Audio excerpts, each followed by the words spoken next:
Hi there, Dr. Dave here, and it's time to rise and whine.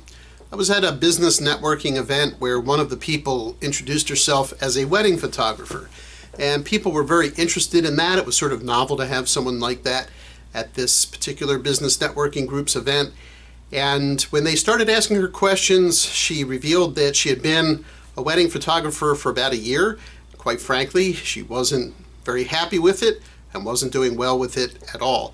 She told us that she had attended a motivational seminar about a year ago before she made this change, and got all whipped up by the motivational speaker who said, you really got to shake things up in your life to make a change. Of course, in chemistry class in college, I learned that when you shake the wrong things up, that can have a bad outcome. So she was following the advice. She quit her job and went into the wedding photography business without having been a professional photographer or any real practical experience in that area. And not surprisingly, that wasn't going well.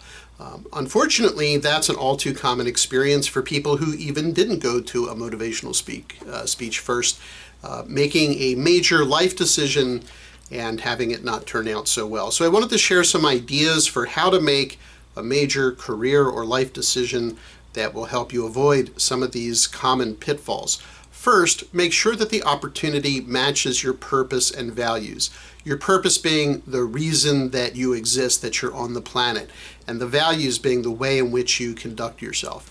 If your purpose is to help other people, for example, and the job or opportunity doesn't offer that, or if you value being direct and the corporate culture is one where there's a lot of politics going on, that's unlikely to be a place where you feel very happy in what you're doing.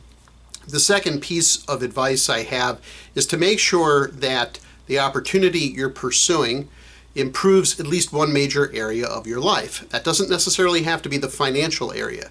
I know someone who took a job in a different field at a lower salary because she felt that it would ultimately give her experience that could be much more valuable down the line than if she stayed where she was. So the experience in that case was the one thing that was going to be a radical improvement, even though the salary was different.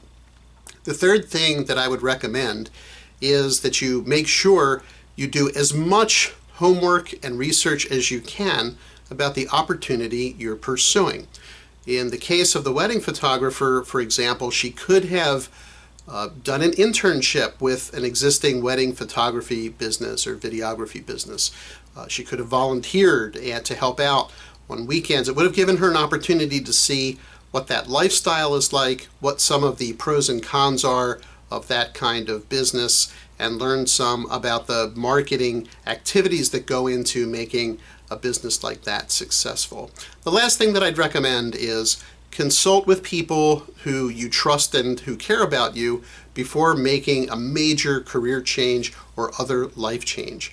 Those people, that small panel of trusted advisors or your personal board of directors, can be extremely helpful, both for getting feedback from them, but also practicing the storyline that accompanies this potential change. Because oftentimes we've hit the right decision when the story we're telling ourselves and others makes the most sense. So I'd strongly encourage you doing that. I hope that you have a fantastic rest of your day, and thank you for spending a minute of it with me.